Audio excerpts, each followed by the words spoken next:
Welcome everyone, Costin here with a discussion about Ultimate General American Revolution, which might just serve as the proper wake-up call that Total War has needed for a very, very long time. So before I talk about this particular game, which by the way isn't even officially announced, though it is going to be coming out in early access this month, I believe it is going to be.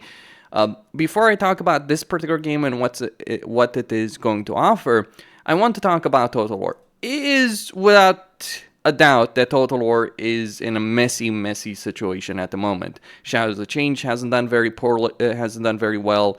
In fact, it has done quite poorly to the point that the Warhammer free player base is slowly declining. See, with Warhammer, or with Total War in general, we've had games that have done very well and done very well throughout their lifespan. Like Warhammer 2 in particular was that kind of game, which consistently grew its player base throughout its life cycle. That was one of the things Warhammer 2 did. Warhammer 3 hasn't been doing that. Yes, it got a lot of attention when Immortal Empires came out, but it stagnated. Now, with Shadows of Change, it's declining. But why is it declining with Shadows of Change? Well, it's because people had hoped that Creative Assembly was really going to improve the situation with the game, fix a lot of the issues, and they have not. In fact, there's quite a few issues that they created with things like Shadows of Change. They didn't fix the races. I mean, they did improve Cafe, which needed those improvements the least, but they didn't fix Kislev, they didn't fix Siege, they made the Changeling his own unique campaign. And here's the thing about it. Every DLC that we got, every Lord Pack, which Shadows of Change is, every Lord Pack we've gotten for like half a decade brought substantial racial improvements to at least one of the races that was affected by it. In some cases, there were improvements for two races. That's just one situation. Now, sure, there was always one race that ultimately got the better end of the deal, far better end of the deal, absolutely. But they at least were significantly improving one race with previous Lord Packs. And Shadows of Change, they had 3 races, 2 of which desperately needed major improvements, and neither of them got that. And the only race that actually got improvements was the race that needed it the least, and that is Cafe. So that creates a really bad situation, and the player base just has had enough of it. And then, of course, you have Total War Pharaoh. Total War Pharaoh is the worst release of a Total War game ever. Like, in the entire history of the series, it is the single worst release of any Total War game. Like, and I'm not talking about quality. I mean, I think there are plenty of other Total War games that came out in a far worse state that ran far worse, that still run far worse than Pharaoh. Rum 2, Attila, all that, Empire. Those games still to this day run worse than Pharaoh, but Pharaoh is just not an interesting game for a lot of people.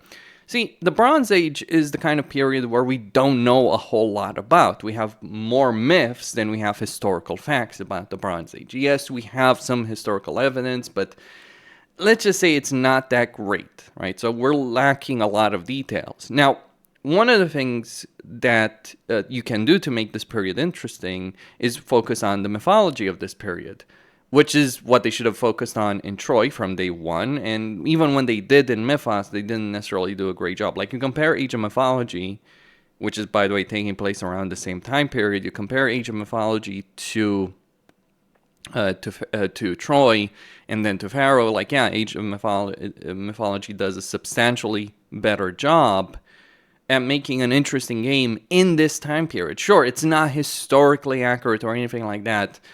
But, you know, as someone who's very passionate about history, you just lack a lot of details, and there's very few things that CA can do to make this period interesting. So making a historical game, especially given the issues that they have with the engine, given the fact that they didn't fix the combat, the battles, etc., it just didn't end up working so well. And then an overpriced game as well. So Pharaoh launched with about 5,000 concurrent players, and now it's dropped to around 2,000, maybe even less than 2,000. It has been dead since launch, and I'm kind of curious. I'm kind of wondering at this point if anything's going to change with that, and if there's any point to even for Creative Assembly to release DLC for this game at this particular stage, or if they should just let it die, right? Because no one's going to play it. No one is playing it. Very few people are playing it.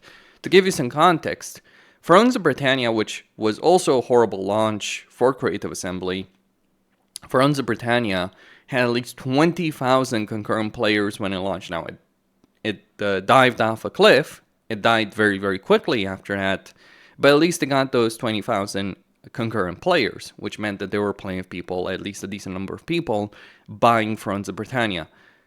People are just fed up. They no longer trust Creative Assembly. Creative Assembly has also lost $100 million. But one of the things to mention about this is that Creative Assembly has always been able to get away with a lot of the shit that they've done over the years since Empire because they never had any competition, any meaningful competition. This is where Ultimate General American Revolution enters the fray, if you will. Now, what is Ultimate General? It's a series of strategy games created by Nick Fernandez and others, of course, but one of the principal developers is Nick Fernandez. Now, Nick Fernandez, also known as Darth Vader in the Total War modding community.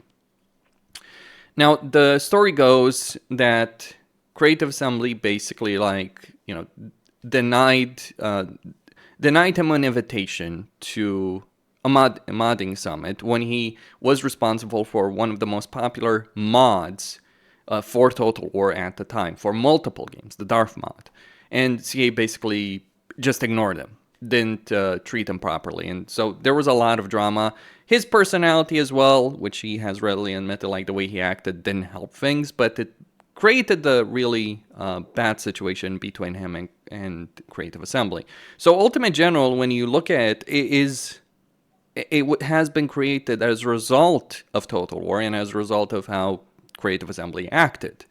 So anyway, Nick Fernandez got hired by Game Labs, which I think it was created by an Ukrainian. Lots of issues because of what's going on in Ukraine right now for this company, for obvious reasons. By the way, he got hired and he got to work on the Ultimate General series. He developed Gettysburg, the first game. So Gettysburg, because at the time, at the time you had the situation with Napoleon and Empire, that's the main focus that Nick Fernandez was working on, like the main focus of his work, right, was on Napoleon, Fall of Samurai, all that kind of stuff. And you got Gettysburg. Now, Gettysburg was just focused on Battle of Gettysburg, but it was certainly an interesting enough game because you had the ability to choose which kind of AI you were going to deal with. So more aggressive AI, more passive AI to deal with, and you could obviously play either side. So you could have a wide variety of scenarios you could play. Like you could play the battle from start to finish, or you could pick a particular point where you're fighting. Like one particular day, you would fight a battle on that particular day. And then you had the follow-up in 2017, or rather early access 2016, and then full release in 2017 of Ultimate General Civil War. So the Civil War game covered all of the major battles of the Civil War, as well as a bunch of minor battles. And it had this campaign, if you will, that was kind of like a campaign trail. Like you went from battle to battle to battle to battle. It didn't have a grand campaign. But that's what Ultimate General has been about, like recreating these historical battles from the American Civil War era and doing a fairly good job with it. Like, I think the battles that Ultimate General has had in both Gettysburg and Civil War are some of the best line warfare battles in any video game that has ever been released. And I'm not the kind of person who gives that kind of praise easily, just to be clear on this, but certainly very interesting. There are some issues, like obviously it's a limited game, it's an indie company, limited game, not the most interesting from a graphical standpoint or anything like that. The campaign mechanics weren't necessarily that great in Civil War, but the battles themselves, the battle mechanics, the way morale system, condition works, cover works, all that, those work great. Now, they followed this up with Ultimate Admiral. So, Ultimate Admiral Age of Sail, which you're seeing over here, and then Ultimate Admiral Dreadnoughts at about the same time. So they developed two games at the same time. I think Nick Fernandez was working on Dreadnoughts. Age of Sail had some interesting concept. I don't think it was necessarily that great of a game in itself, but I think the issue in itself was not necessarily how they were handling the gameplay. Like you have, line warfare, you have ships, you have ground combat. The problem with Age of Sail is that when you think about naval combat during this period, the American Revolutionary period, the Napoleonic era, because that's what this game was set. Like, it was from the American Revolution all the way to Napoleon, basically from the early portions of the American Civil War, from Bunker Hill, if you will, all the way to Trafalgar. Or, if you're playing Americans, Chesapeake Bay. That was, I think, the final battle of the American campaign. The issue was, the problem with this game, like, some balancing issues, and also it just kind of wasn't that interesting mission-wise, because guess what? Naval battles like Trafalgar were exceptionally rare to actually happen. So they ended up designing basically a bunch of missions more or less from scratch. I mean, yes, some things obviously had historical basis, all that kind of stuff, but they were also designing things like, just building things up out of nothing. But the thing about Age of Sail, the interesting thing about Age of Sail is that they developed a bunch of new mechanics. So one of the things about Civil War in Gettysburg is that it's focused on the brigade level combat. So not battalion, not company, not regiment, not company, but rather brigade level. Whereas Age of Sail is on smaller unit scale. So what they did with Age of Sail is they built a lot of the mechanics, the battle mechanics specifically, that they are now going to use in American Revolution. Now, the mechanics themselves are not necessarily the problem. Some of the things that exist in Age of Sail have been, but this is how we get to American Revolution. So you have a company that has spent quite a few years now, like really over a decade, really, developing games to build up to this particular title, American Revolution, the battle mechanics, and now campaign. So this is the difference. The other games, Gettysburg, Civil War, and Age of Sail, are focused on battles. American Revolution, the main focus of this game is making the campaign work. So here's what we get. It's a sandbox strategy game featuring the epic historical period during the rebellion of the American colonies against the British Empire.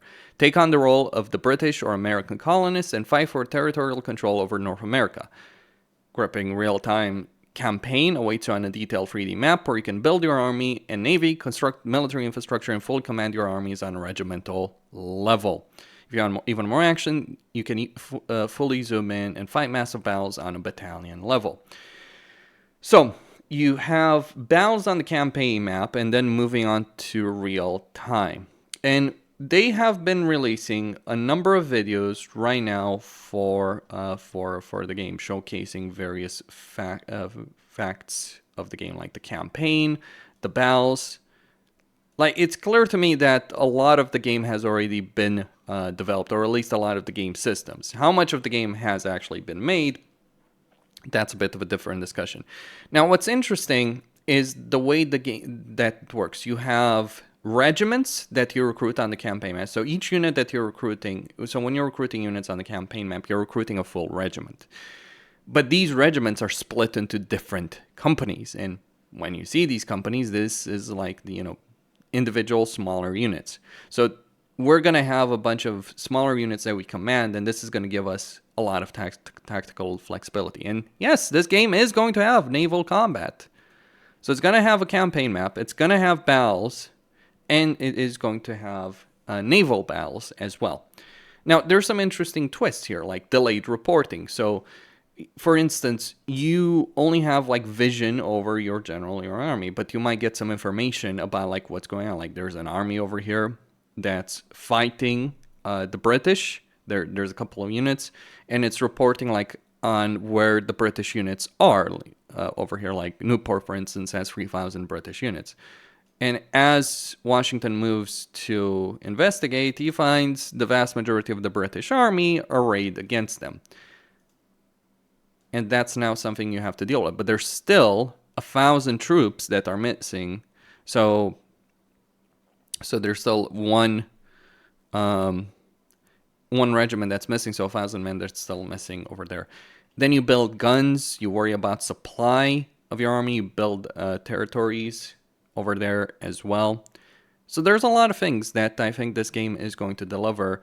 And this is really, as far as I see it, the game that Total War absolutely needs as a competitor, because Great Assembly really needs to wake the hell up and do things differently, because right now, even in spite of the fact that they genuinely do not have any kind of competition for their titles, they are still losing a significant portion of their fan base. So that is obviously, so them having actual competition is very much needed.